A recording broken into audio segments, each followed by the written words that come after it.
Tony, you coming? Yes, yes, just a moment. Oh my god! Ah! Woo!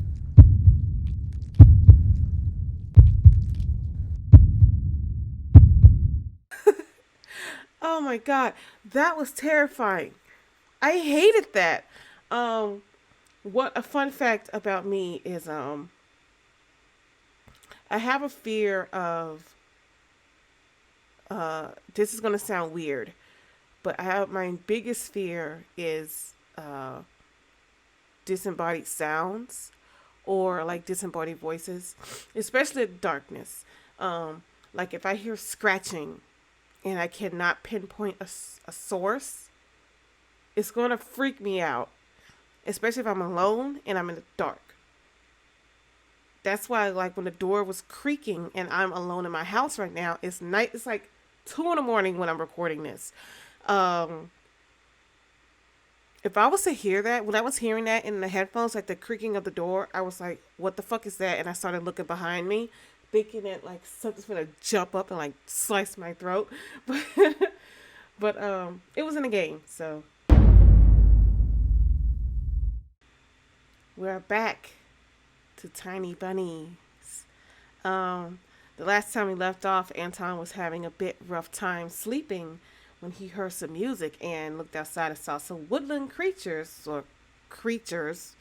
um, dancing outside when they stopped and saw him and like attacked him, like full on jump scare, scared the crap out of me, and I screamed.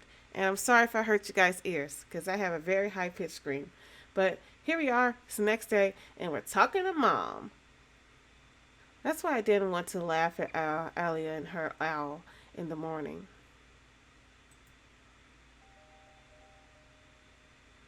Who could be visiting us here in the middle of nowhere? It's the owl. I don't know anyone around. I don't know anyone around here.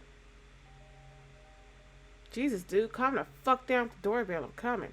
So persistent.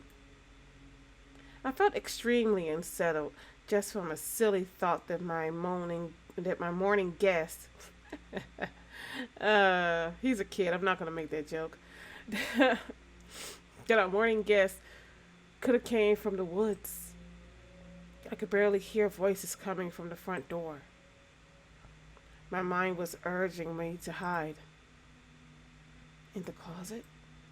Under the table? Behind the curtains where Elia always hides? Tony, come here. I felt a kettlebell were tied to my feet, but still dragged him towards the hallway. It's the fuzz! Cheese it! a couple of policemen a couple of policemen towered over me in the doorway. They smelled like frost and worry. Ugh. My mom always winced and grumbled the moment she saw patrol cars, worse than bandits. At the moment, though, she looked somewhat confused. Hello? The senior officer, who wore a grim expression, nodded. A boy has gone missing yesterday. His name was Vooooo-Vaaaaa. Okay, it's an odd name for a boy. Look at this. Please, have you seen him? You can tell I'm Southern. Have you seen him? Ugh. The policeman held out a photograph to me. Do you have to pan like that? That was weird. There was a ginger boy at the age of elementary school, pictured with a wall carpet as the backdrop. He held a striped cat in his hand and wore a wide smile. Aww. No, I haven't. No, I haven't. Are you sure? Look closely. Where would I see him? I don't know anyone around here. I barely leave the house. Well, maybe you've seen him from the window. That's right. Your window looks straight at the forest, don't they? the window.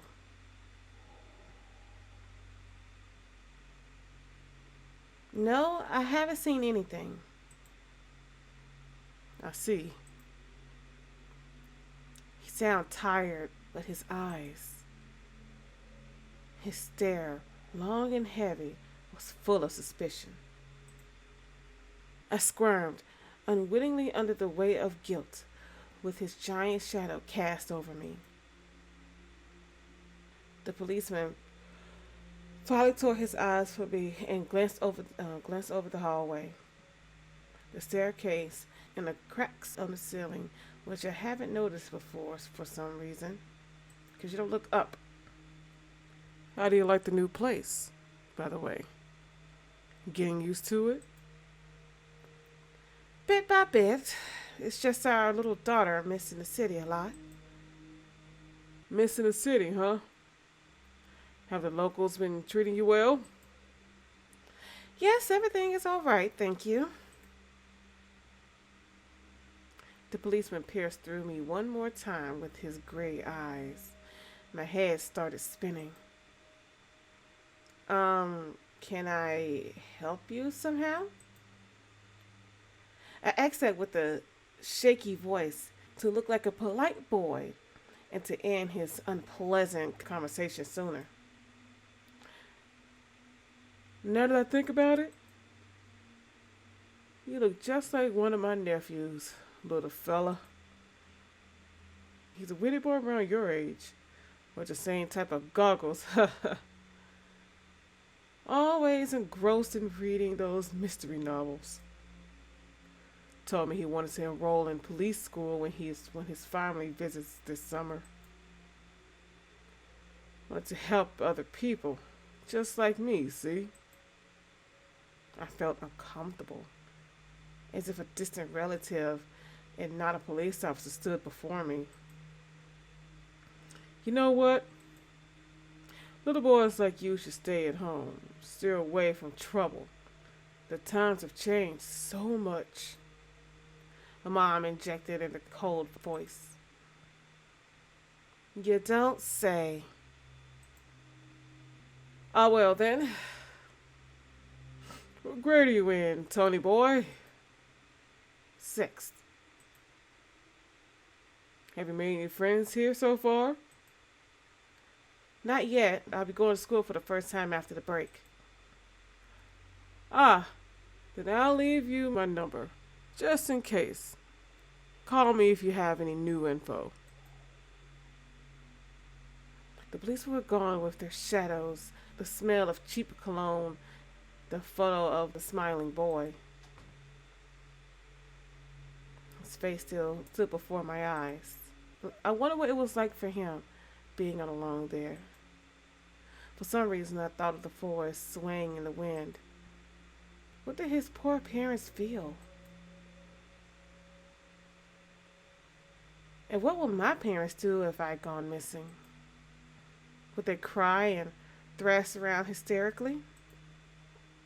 Or would they accuse each other like they always do and forget about me eventually? Mom? This Vova, did he go missing in our forest? Seems like it, poor child. I looked out the window at the road.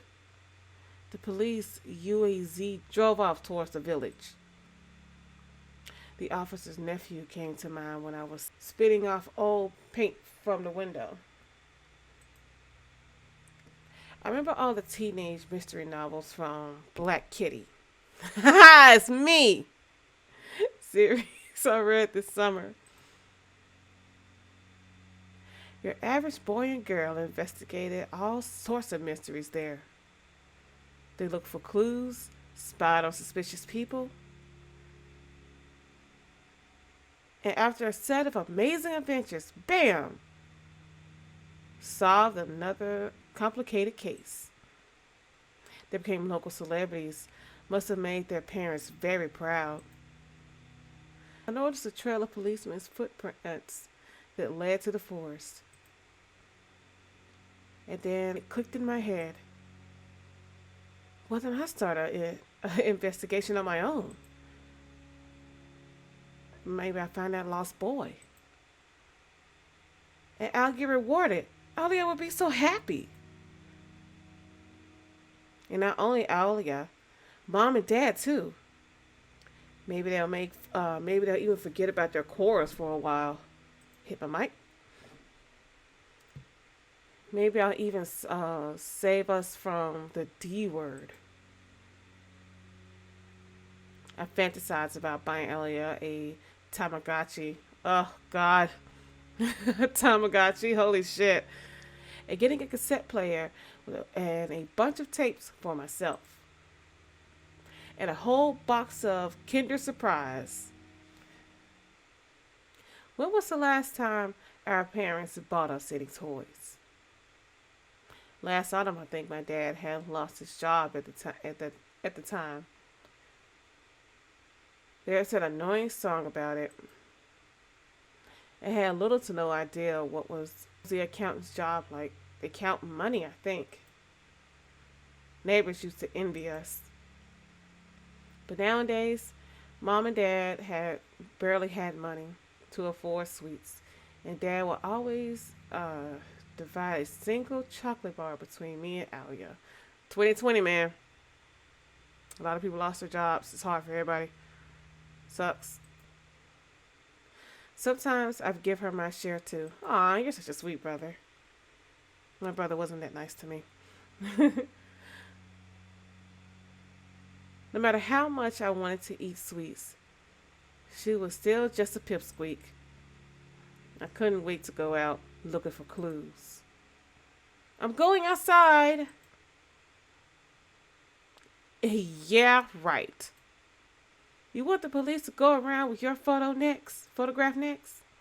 The forest is so thick. Dummy thick. With 3 C's. What if the boy gets snatched by wild animals or something even worse? Even worse? Echoed through the hallways. I won't go far. I'll stay away from the forest. Did you hear what I said? Or should I repeat myself? Better go pack your school bags or play with Alia.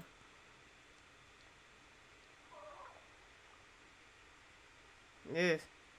The sound of splashing water came from the kitchen. It meant the argument was over and Mom had the last word. Oh.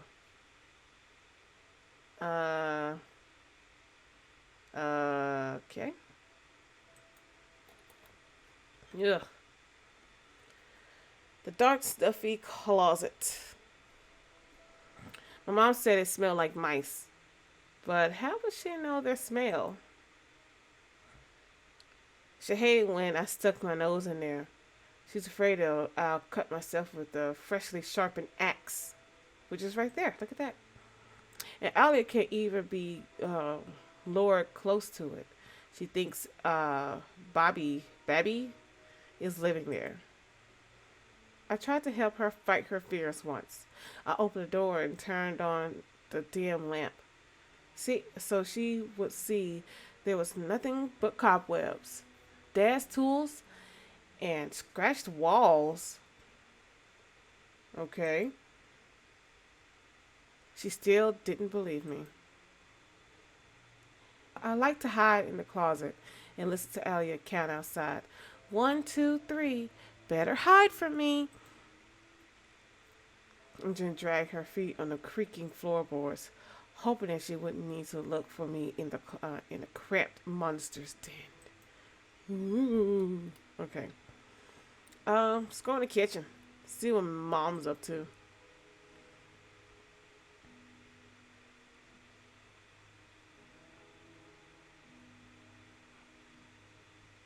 Oh. Oh. Oh, I can click on all kind of stuff here. Okay.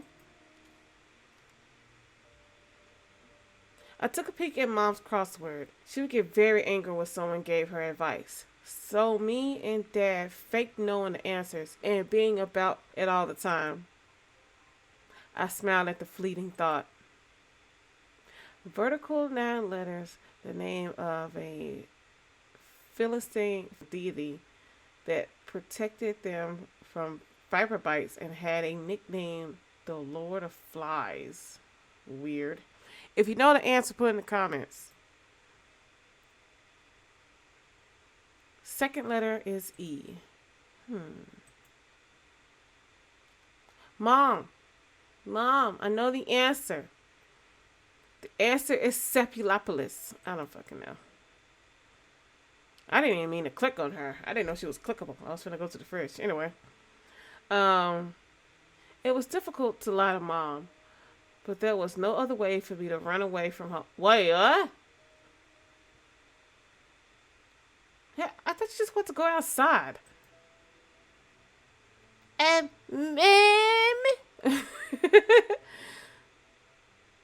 Something's wrong with the TV. The picture is dim and there are stripes all over the screen. Mom's face became visibly distorted. Oh, you're killing me here. So have you had enough of shooting those stupid ducks? Duck Hunt? On the NES? It's the only thing I can think of. A game where you shoot ducks. Tell you the kinescope will go dim because of your console. Well, we find a TV technician in this hole, huh? Maybe it's just the settings. Please go see for yourself. It's strange. It worked fine in the morning. Maybe the snowfall caused it. Yeah, it's gotta be it. Mom rubbed her hands clean on her apron and went to Alia's room.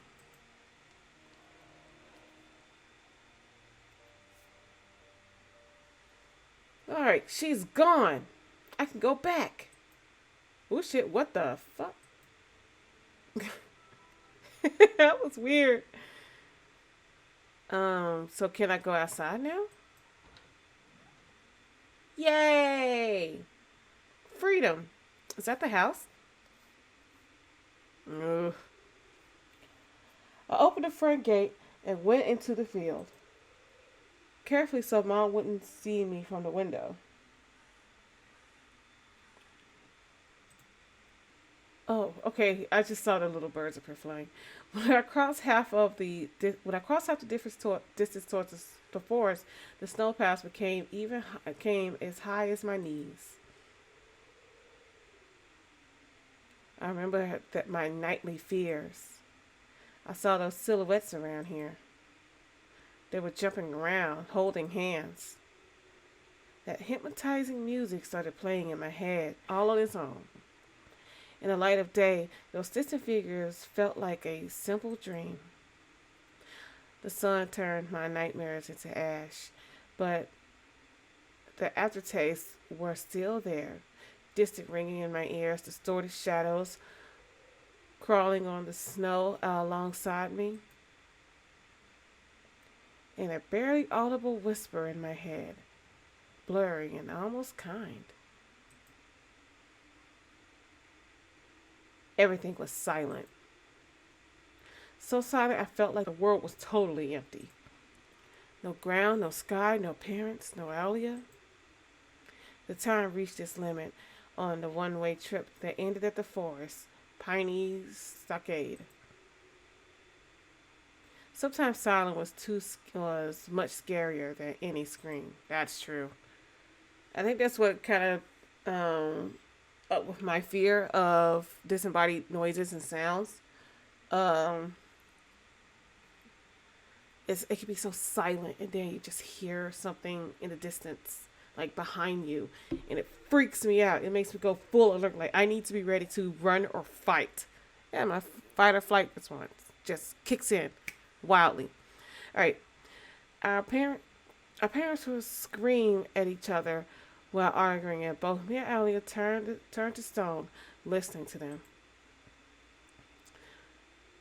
But then always came to ringing silence. Our apartment became numb a couple of days before we departed. It was hard the last time Mom and Dad joked around laughing, and spent time together, almost like all of it was a previous life. When they kissed, when they kissed with Alia present, she always frowned up and snorted in a funny way. But one day it all changed. Something important had left our home, and something scary filled the remaining void. It was as if a fire broke out, and our parents were hurriedly packing our belongings, trying to save themselves and us. From who, though? From people with dead cold eyes who sometimes visited us in our previous home. The eyes that only saw balls of worms on a black ground and everything. And somewhere far away, a siren was going off. Siren Head! Trying to warn us of something menace. Siren Head. Siren Head's the monster in this game. He's the owl!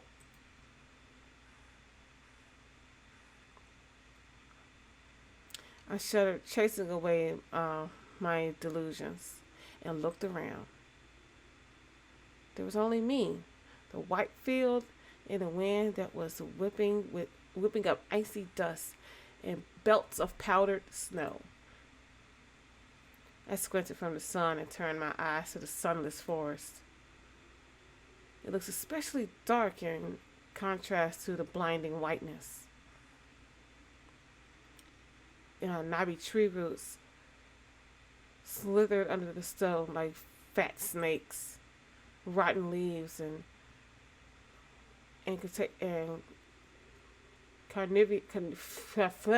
needles froze into the ice.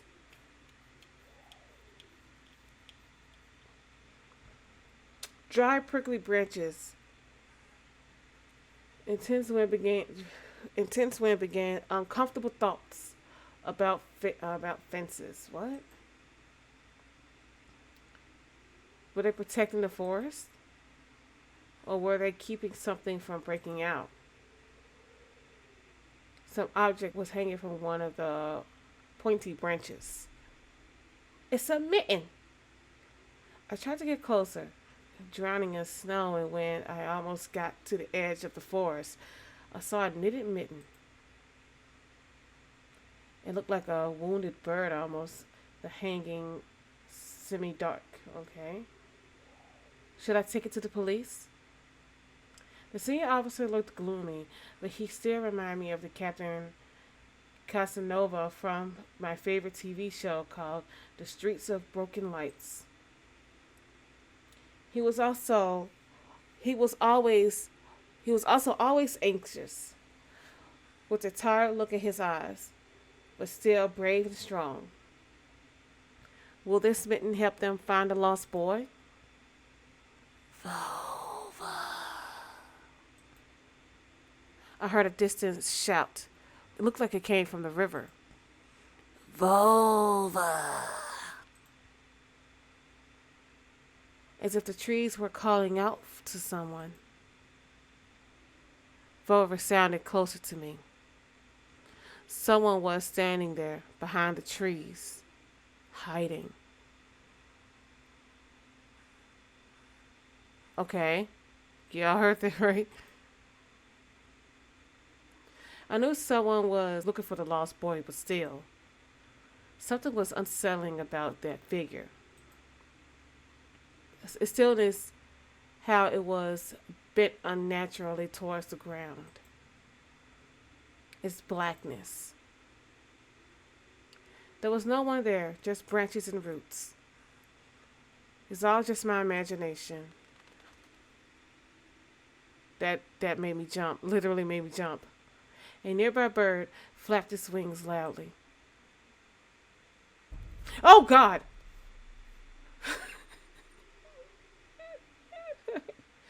Oh, God, that was scary. A shadow split from the trees. It disappeared from my sight. I looked away for just a moment, but when I turned my gaze back to the same place, it was gone. So it was my imagination after all. Silence resigned from the painfully long for a painfully long time. Oh, it's getting scary again. I don't like it. My muscles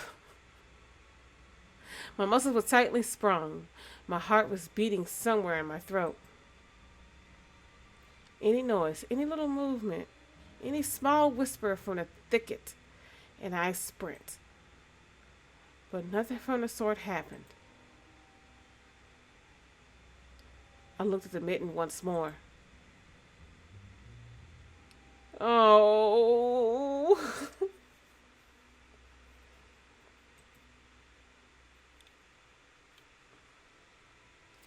I decided to take a. I decided to take the lonely mitten from the branch. Oh God! Vova. Stop!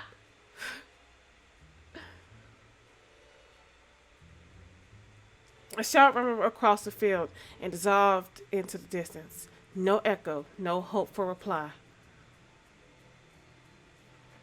Stop it!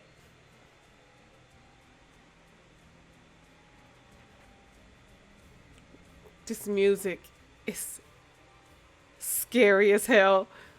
I stepped towards the bristly tree and tried to claim my find. Oh no, oh no, I regret this decision. I regret it. It didn't budge. Okay, I got it. I pulled harder and the branch cracked and the mitten tore off and landed in my hands with a squishy sound. Ew. All too heavy, wet. I squeezed it without thinking, and something dark spilled from it, forming a tiny string between the mitten and the snow. Steam rose from the snow pile. What? Oh, that's blood. And why are you not wearing gloves, man? You're gonna freeze your hands off. It's cold outside. I froze in place, studying my palms in disgust. Red. The sounds of cracking branches invaded the silence. Oh my God, run! I didn't have time to think before running away. Good boy, run!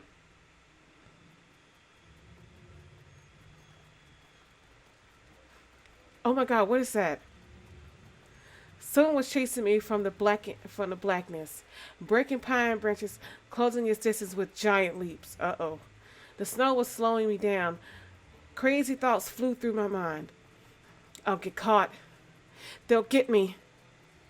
I'll get dragged into the thicket. I'll be gone forever. But there was one more voice, probably one of reason, that gave me strength, spurred me on. You can do it. Don't stop.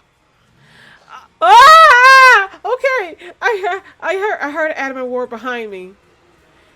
Oh my God! It was so loud, my ears went numb. I felt like the sound had come from a pack of hungry beasts rather than a single one. Its nostrils sucked in frozen air. They sensed my fear. Two giant wings flapped above my head. Oh my God, I hate the sounds. An enormous shadow flew over the clearing, and a hoot, a whiz. Stop it! The voice was coming from all directions now. From the dry, oh my God, from the dried raspberry bushes, from the twisted pines, from under the windfall. Fuck! Hurry, run, don't look back. I felt like I was inside a nightmare. The snowy clearing became viscous, like quicksand. I was stuck in place. I pulled my legs from the mushy trap, just to be caught in a new one, even deeper than before. I continued to draw, sinking deeper and deeper with every desperate push. Was snow even this sticky? I screamed in horror after realizing that it wasn't snow. Someone or something is in the snow, in the snow pile, was clenching my pants. Oh God! I gathered all my strength. I rushed forward. The pressure of my legs was gone, and my boots slipped out of the hole, and my soles were on the hard surface again. I reached a clear path with one jump, and from there ran to my house. It's gloomy. I hate it. Didn't look threatening now. The house is my last line of defense. The shadows was flapping their wings, and the creatures that were hiding under the stove. I tripped over the doorstep and smashed into the door. In all my hurry, I still managed to notice the claw marks. Claw marks? As if a dog was scratching the wood with its paws, demanding to be let in so it could escape the cold. I had noticed those marks when I was leaving. The heartbeat in my ears was so much louder than before. Stop it with the music! In my surroundings, I couldn't hear whether someone was following me or not. What if they were already in the front yard, and my mom had locked the door? Drowning in fear, I pulled on the doorknob, and it obviously blah blah blah. It gave way. I hate the sounds. I hate the music. It's freaking me out. I don't like it. Whew, okay. I ran into the hallway and shut the door behind me. Poached planks creaked as my pursuers accumulated the stairs. My finger slipped off the lock, and I couldn't click it into place. I gritted my teeth and pulled hard, and the iron knob whipping it between the boards. I started blinking at the door. Someone was standing on the other side of this pitfall, flimsy barrier that was probably less useful than blankets. Wheezing breath reached into the house and crashed at me in waves. It smelled of pine and sweat, like the officer. Mom, oh, Mom peeked out the kitchen and chastised me with the same frigid voice she always used when talking to Dad. Okay. I hated that. The sounds of the growling. I hated that. It was so bad. Oh, God. But it wasn't too bad. It wasn't a jump scare, so it didn't really get me too much. I just hated the sounds. The sounds freaked me out, and it made me feel weird. I hated it. Ugh.